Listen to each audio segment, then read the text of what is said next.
üks. Et te siis vaatate Kinoklubi ja mina olen režissöör. Ja mina olen Barni.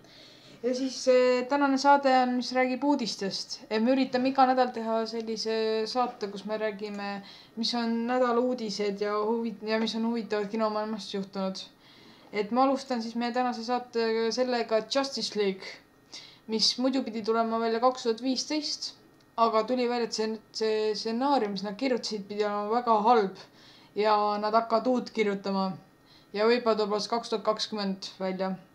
Ja siis järgmise uudis ütleb meile Barni. Tere ka minu poolt.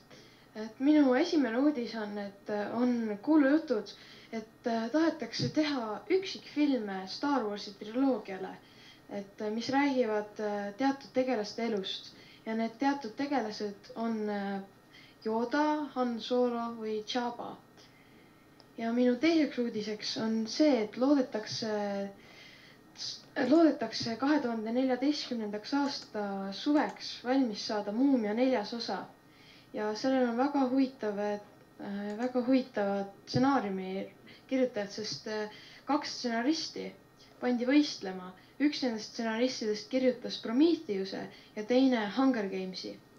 Ja ma annan uudisepulga tagasi režissöörile. Et jah, et muidu väga palju uudiseid ei ole see nädal tulnud. Et muidu vana uudis juba, aga ikkagi väga tähtis. Et kui tükk aega mõeldi, et kes on uus režissöör Star Wars 7. Ja nüüd on see üsna tähtis uudis, et see on J.J. Abrams, kes on teinud muidu Star Treki ja näiteks Super 8. Et see on üsna hea uudis minu arvates, sest ta on väga hea režissöör ja ta sobib hästi, kuigi mõned need Star Treki fännid läksid üsna närvi, kuna ta hakkab nüüd seda triloogiat ka tegema. Ja muidu nad pidid tegema Star Warsist järgmise triloogia. Et mis sa sellest arvad, Barni?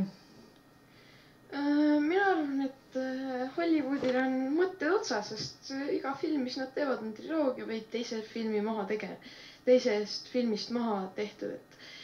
Et nad võiksid nagu midagi uut välja mõelda, kuigi ma saan aru, et see on suht raske. Aga need esimesed Star Warsi 3 filmi minu arust olid väga head. Aga need teised 3 olid, kuidas seda ilusti öelda, halvad. Et ma loodan, et kui nad teevad uued filmid, siis nad teeksid seda ikkagi väga heade režissööride näitlejatega. Et ma loodan, et tulevad head. Et jah, et varsti võid Oscarid, on üsna tähtis aeg. Kuigi loodame, et nad ei anna jälle mingistele mitte kõige parematele filmidele neid auhindu välja. Et nii palju, kui vaadata teistelt nendelt auhinnasaadetelt nagu Emmid ja nõnda, et minu arvates saab aasta parima filmi koha saab kas Lincoln, Argo või näiteks see Hüljatud. Et jah, et ma arvan, me teeme nagu täpsema video Oscaritest ka millalgi. Et ja see nädal tulevad välja Die Hard 5, kuigi see on juba väljas. Me teeme sellest ka kindlasti ülevaate. Ja siis tuleb veel Mamma, mis on üks õudukas. Ja rohkem muidu meil tänaseks uudiseid ei ole. Et jääge vaatama ja head päeva!